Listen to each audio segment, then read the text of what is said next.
Okay, Common Core Algebra 1. So moving on with our systems of equations unit. The second method we're going to talk about is substitution. So last week we talked about solving systems by graphing. Today we're going to talk about solving systems by doing substitution. So just as a quick reminder here, we want to say, is this point a solution to this systems of equations? And remember, a mistake we commonly make, first one is always x, second one is always y. So just because 6 comes first doesn't mean we plug it in that first position. This needs to be 8. And so we're going to have, if I plug that in, 8 equals 3 times 6 plus 2. And if I simplify, that gives us 18 plus 2. And so 8 equals 20. Which, realistically, we can stop right here because 8 equals 20 does not give us a true statement. And so we know that no, 6, 8 is not a solution. That should be nice. There we go. Is not a solution. We could plug it into this one, but it really isn't going to help us out at all. And if we did it, we'd actually get an untrue statement anyways. So remember, it has to be true for both equations. So solving a system. Remember, system is just anytime we have two equations with two or more variables that are the same. And we're only going to be looking at ones with two equations. So solving a system by substitution, first thing you're going to do is solve one equation. So it's important that we only solve one equation for one of the variables. And that does not mean that we're going to have the variable by only one variable in the equation. And if it's possible, if we have one of our equations originally with a coefficient of 1 or negative 1, that's going to be the easiest variable to solve for. The second step then is you're going to take whatever that variable is equal to and you're going to substitute the expression in to the other equation.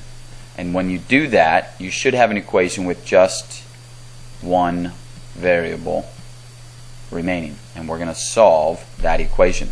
And then finally, once you solve that equation, so you get like x equals 6 or y equals 2, one of those, something like that, and we'll substitute that value from step 2 back into the equation from step 1 and solve. So we're going to take the value from 2 and plug it in to 1. So an example of that, you'll notice now that we already have this first equation solved for y. So step 1 is done. And now what's important for step 2 is that we look at this expression, 3x plus 2, and we substitute that expression. So we're going to take this expression and substitute it in to this second equation. So y equals 3x plus 2, that means we're going to change y to 3x plus 2. We're actually going to plug this in right there. So our equation would look like x plus 2 times 3x plus 2 equals 11. And we're going to solve this equation. So we'd start by distributing that 2. We'd have x plus now 6x plus 4 equals 11. We can combine like terms, so we'd have 7x plus 4 equals 11. We're going to subtract 4, so we'd have 7x equals 7. And then we divide by 7, and we should get that x equals 1. So in step 2, we now have x equals 1. And the idea, remember, in step 3 was to substitute this value back in. So now we're going to go back to this equation, and we're going to substitute that value into that equation. So instead of x, we're going to have a 1. And then we're going to solve this, or simplify this. So 3 times 1 is going to give us 3, plus 2 should tell us that y equals 5. So we should always have two values here. We're always going to need an x and a y value. It doesn't matter which one you find first. There'll typically be one that's easier than the other in this case, but you're always going to have an x and a y value. So our solution for this, we always need to write our solution as a point. Remember, an ordered pair. It's just like the point of intersection when graphing. In this case, 1, 5. Remember, x first, y second.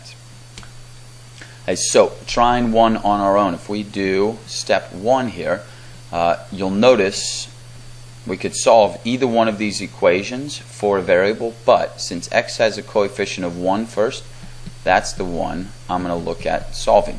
So I'm going to start by adding 2y to both sides. And if I do that, I'm going to have a positive 2y minus 6.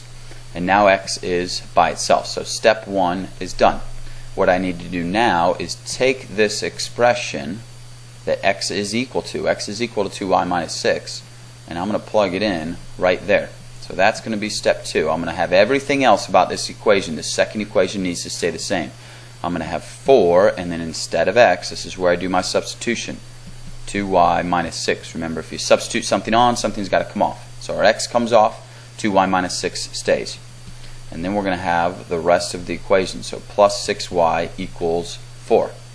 Okay, from there, I need to solve this equation. You notice you only have one variable here. So I'm going to distribute that 4. I get 8y minus 24. I still have the plus 6y, and that's going to equal 4. Okay, combine my like terms. I can put my 8y and my 6y together. That's going to give me a 14y. I still have the minus 24 and the 4. And now I can add 24 to both sides, so I'm going to get 14y equals 28 if I do that. And I divide both sides by 14, I get that y is equal to 2. Okay, now be careful because we're not done. We've only found part of it. We have y equals 2, that's a big part, but we still need to find the x. So step 3 is to take that y equals 2 and plug it back in to that equation is going to be the easiest one to do. So step 3, I'm going to take that equation that was x equals 2y minus 6, and I'm going to plug in 2 for y. So x equals 2 times 2 minus 6, and that would give me x equals 4 minus 6, or x equals negative 2. So now we have both pieces, the negative 2 and the 2 in this case, and so our solution, remember we need to write it as a ordered pair, is going to be x first, negative 2, 2. This would be your answer. Okay, that is a solution to that system of equations. And in fact, we've also talked about several different types of systems. This would be independent because it has one solution.